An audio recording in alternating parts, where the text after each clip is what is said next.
welcome to ETStudios powered by IBM.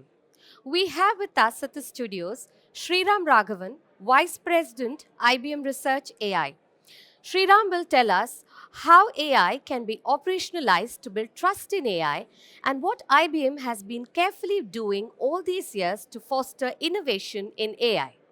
Hello and welcome, Sriram. Thank you so much for taking time out and being part of the ETCIO Annual Conclave. Thank you so much. It's an absolute pleasure to be here and the ETCIO event. A lot of energy and exciting discussions. Yes, indeed. So let me start off with asking you. You've been a part of, AI. I mean, like a part of this domain for about over 2 decades, and you've been really part of a lot of intense discussions. So, how do you believe organizations are really looking at AI, and how do you think they are futuristically, looking at their strategies around AI? If you could give us some. Absolutely. So great question. And look, and you started with, I've been in AI for 2 decades. It's true. I'm dating myself, but I probably began the journey in AI before it was cool to do AI and we were doing AI. I joined IBM Research in 2004 after graduate school. And we've seen the domain, particularly of natural language processing, as an example, dramatically change. And I think AI has gone through a few waves of technology. And I think what's exciting about Gen AI and large language models, what's happening right now is, to me personally, it addresses challenges we saw in scaling AI in, if you will, the previous iteration of the technology. In the previous iteration of the technology, we saw a lot of consumer AI happening with search companies and shopping companies. But enterprises had a challenge with dramatically scaling AI because every use case required an investment in, can you give me example data? I need time with your SMEs. And I think with the new approach we're seeing with Gen AI, I'm really enthusiastic and confident. We're seeing that already, that it's going to be a real inflection point in how enterprises are able to adopt AI. Sure. So, given the transformative power of and potential of AI and generative AI in particular, how should technologists and how should organizations really look at capturing the real value of generative AI? Excellent question. Yeah. So maybe I'll start first by what has happened technologically, right? What is the inflection point? The way I think about it is, I think for the first time, AI has moved from algorithms and techniques. We used to think about AI as, I have data, I apply this technique to get some insights. I think for the first time, it is becoming a platform technology. What do I mean by that? It means that you're using now AI to really represent data in a fundamentally new way. You've probably heard about terms like neural networks, right? Big artificial neural networks trained on large amounts of data. Think of that as a representation of data. And so it's now becomes a base for an enterprise to now innovate and scale across by building these large models. And I think the way enterprise should think about these large models is, you should think of this as an opportunity to get value, unlock real value out of all the data. We've always talked about unlocking value from enterprise data. For every enterprise, the data that they have, whether it's data of their customers, their products, their partners, that's foundational differentiation for digital transformation. And I think this era of AI is going to be about enterprises taking that data, using the representation of neural networks to dramatically drive two things.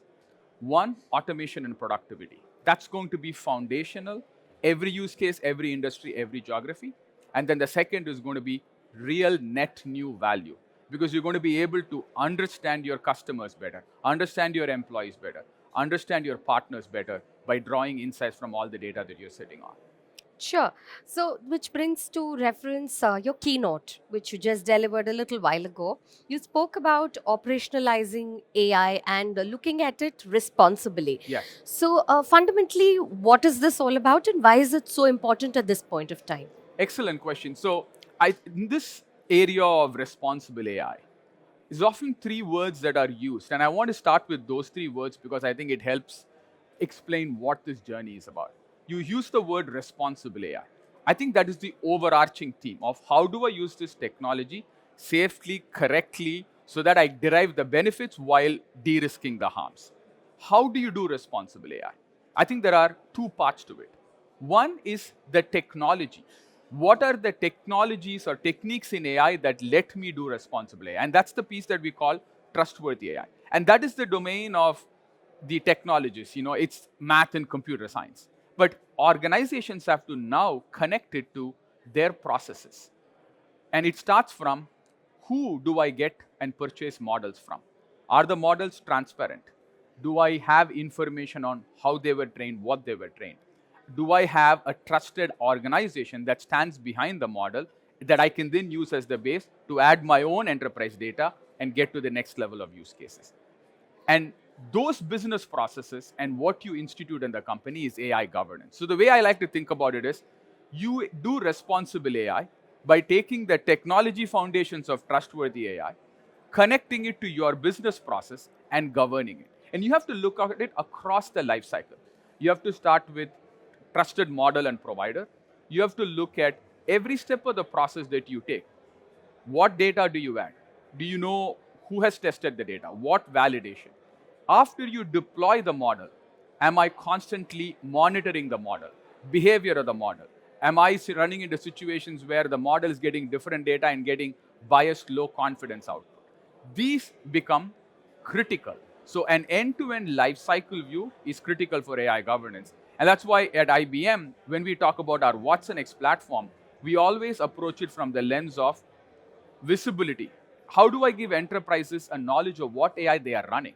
Because remember, we have a new generation of AI, but enterprises have been doing AI for a while now. What is the inventory of AI that you are running? Two, how do I give you a life cycle view? So you can track all the steps from raw data to deployed models. And then how do I do risk management? How do I make sure that you're constantly monitoring the behavior of these models and then taking corrective action? And that's really, to me, the essence of doing AI governance right. Sure, which leads me to my very next question. So, IBM essentially encourages an open approach to AI vis-a-vis a closed approach. So, why is it so important, and how does that foster trust in AI? Excellent question.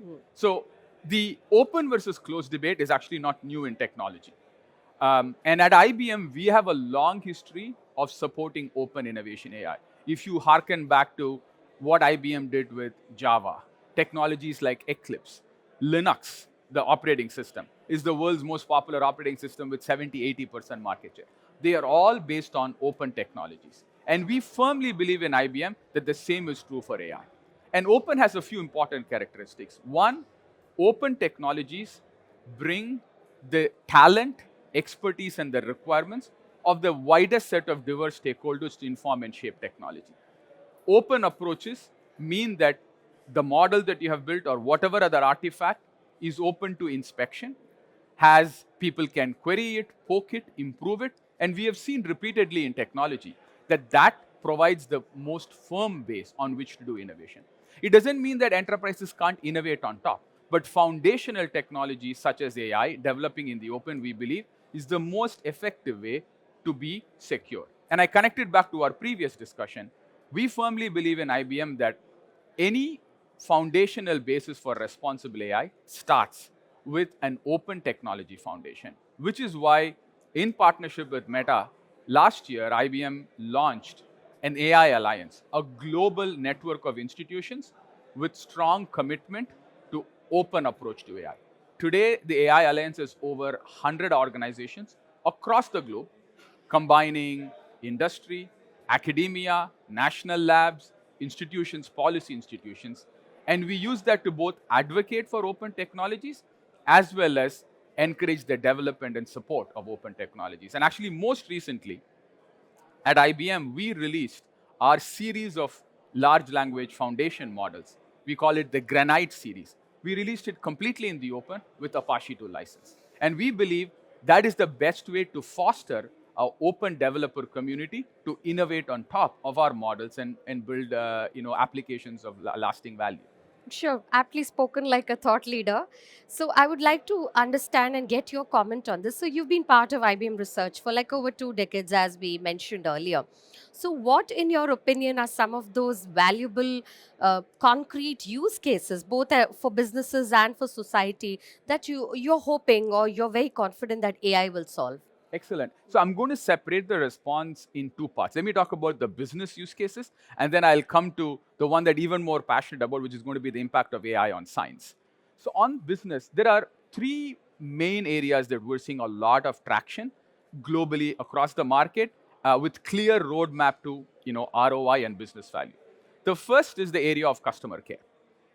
Every company out there, independent of geography or domain, a better customer experience that they are able to offer productively is of value to every company. So we see the opportunity to infuse AI in how they respond to customers, both in providing information, responding to them wherever the customer are in their journey. We see that as a big pillar for AI infusion.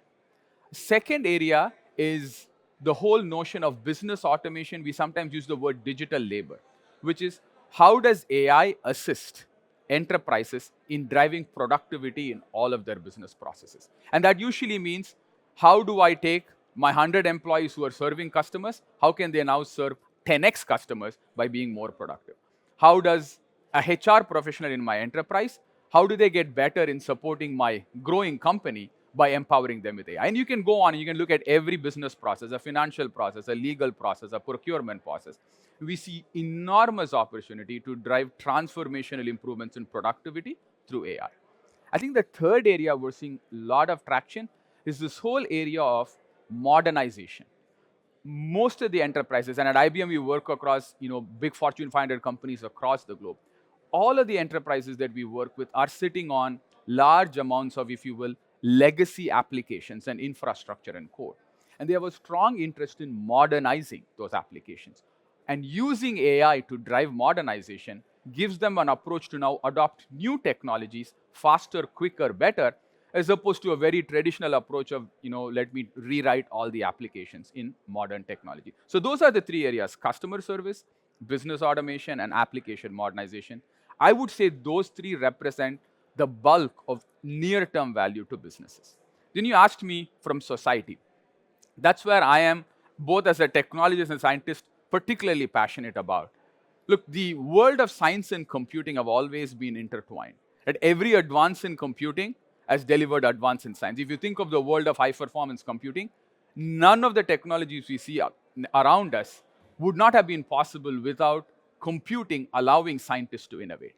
And I think we have seen nothing yet. The role that AI is going to have in accelerating scientific discovery is nothing like what we have seen before. So I am excited about how AI and in the future quantum coming together will change the rate and pace at which we invent new materials, address our problems of society, climate change, pandemics, new sustainable materials. I think at the heart of the new science we need to solve each of these problems, I think computing technology is going to play a role, and AI is at the heart of that transformation. Excellent. So, thank you so much for your insights and your commentary on the future of AI and how businesses and society can leverage the full power of it. Thank you so much. Thank you. It's a pleasure.